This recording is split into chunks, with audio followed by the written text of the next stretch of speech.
I got into writing to deal with the chaotic environment that I was in, and it turned into a passion.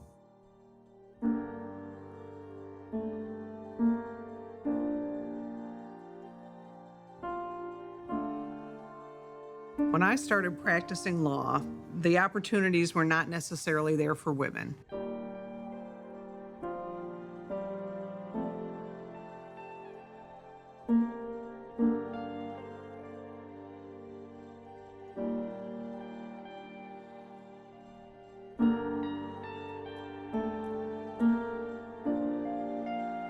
Balancing entrepreneurship, a job, and family is so tough.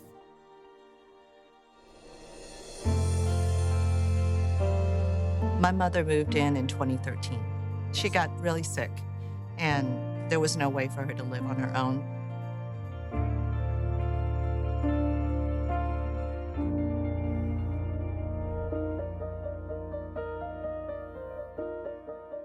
My parents and I immigrated to the United States in the mid-70s. The reason why we immigrated was because of me. So what my parents did was to sacrifice their life so that I could have a better life. I felt an incredible sense of responsibility that if my parents had sacrificed this much to get me here, I better do well. Now that my mother is better, we still live together because it's my way to give back to her now. We had 4 women that started within 2 or 3 years of each other at the firm. We were all young associates. All the partners were men, but we all worked together. We helped each other. We nurtured each other along the way.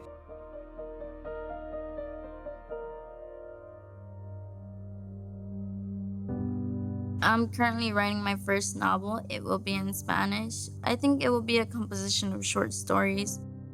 The Texas Women's Foundation is helping me with my goals by assisting me in networking with women who are successful, women who have achieved their life goals, and women who are editors and things of that nature. While running my business, I do include my daughters. They help me with everything from inventory, bringing up customers, and eventually I've slowly taught them how to make the products. They have embraced it, and they have been a great help to me.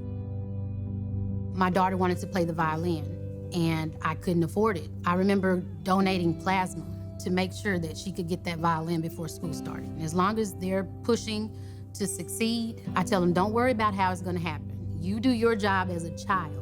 I'll worry about how it's going to be taken care of. I have been very thoughtful to make sure that our children respect women, treat them as equals, and more importantly, to believe and support them. Remind them that they have a responsibility, that their voice is generally in society a little bit louder, so they need to use that voice to help others. My daughters, them watching me shows them that they can do it. It's just empowering to see others that look like you doing something that you want to do and not thinking, oh, because I'm a female or because I'm Black that I can't do it. What makes me feel empowered is the fact that I've tried certain things and I have accomplished them.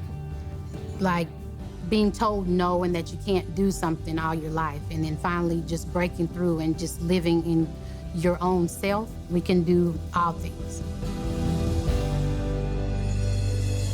So empowerment can come from your own self-image. I know that I am making a difference.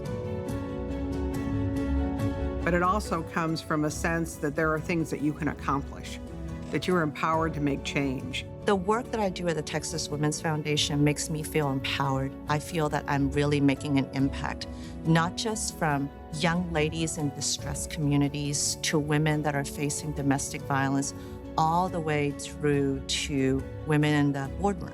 The bonds and friendships that I've created through the Texas Women's Foundation is a sisterhood because we're all women who have the same goals in mind of creating change through advocacy and research. We've got to believe in our young women, we've got to invest in our young women, and we've got to assist our young women. Give of our time and give of our efforts in order to help them move ahead.